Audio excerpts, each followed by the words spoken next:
one of several guitars that I own. It's a Gibson acoustic. My father gave it to me 30 years ago. Well, our next story is about a man in Nova Scotia who also loves stringed instruments. As a matter of fact, he loves them so much, he has well over 200 of them.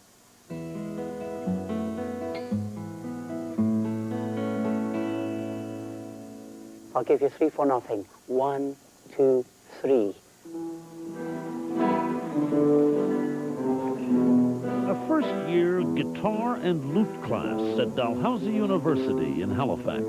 Just like a horse, you don't let it run away on you. These students are not music majors, but in Professor Van Feggelen's hands, they can still make some pretty sweet sounds. Karel Van Feggelen is a native of Holland. He's been teaching at the university for 20 years now. Before that, he taught at the Royal Conservatory in Toronto. One day, a student came in with the only guitar he had, an old warped one that belonged to his great-great-grandfather. I said, well, you know, I like that guitar because, you know, I like to hang it on the wall. So I proposed to him, I'll give you a student guitar. I'll get you one, and that's a good one, and you give me that guitar. He was very happy, and I was very happy. And that is when it started. Karel restored that guitar and hung it on his wall. It was soon joined by a few more, and a few more. And before long, Karel was the proud owner of 220 instruments, most of them guitars, and most of them antiques.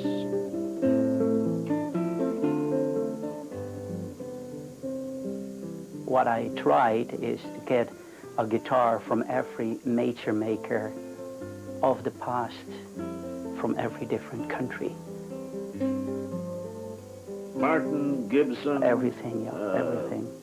Do you have a Stella? An old Stella guitar? Yes, I even have a Stella guitar. Even a Stella? The old Simpson Sears. Everybody had a Stella. That's all yes. they could afford back in the 30s, 40s. Yeah. So from Stella, I mean, the bottom of the line. Yeah. No, you've got cigar box guitars. That's even... boxes made out of a little ukulele made out of a cigar box, yeah.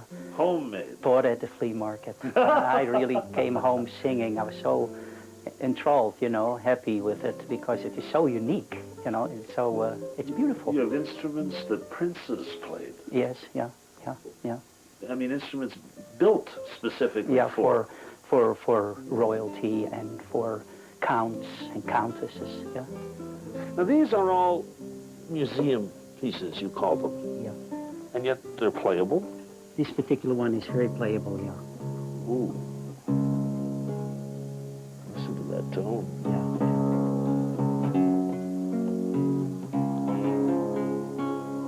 It seems that every instrument in Karel's collection has a story to tell, and he loves to tell them. A flamenco guitar by a famous Spanish maker, Don Antonio Torres. Now that instrument was loved and played so much that the fingerboard has 1/4 of an inch gullies in between the frets, completely worn away. You know, Somebody's he made nails, you know, that worked in there.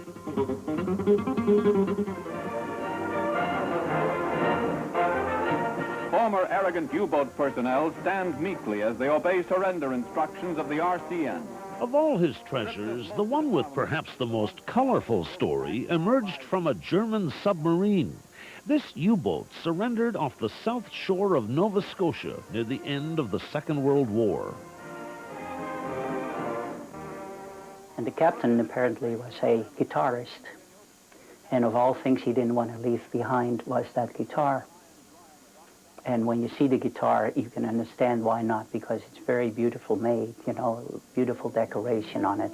Very romantic and personal, a beautiful inlay and made from bird's eye maple. Ivory bindings around it. It came to you via a submarine. Yeah. Isn't that something? Yeah.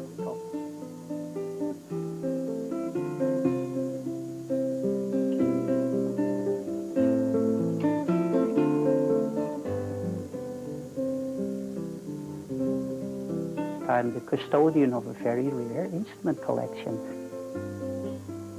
I feel a sense of history. I feel a sense of beauty. you know, I don't want to make it too mystic, you know, but I know that, that some of these guitars have probably been played by 20, if not 25 different people in their life, you know.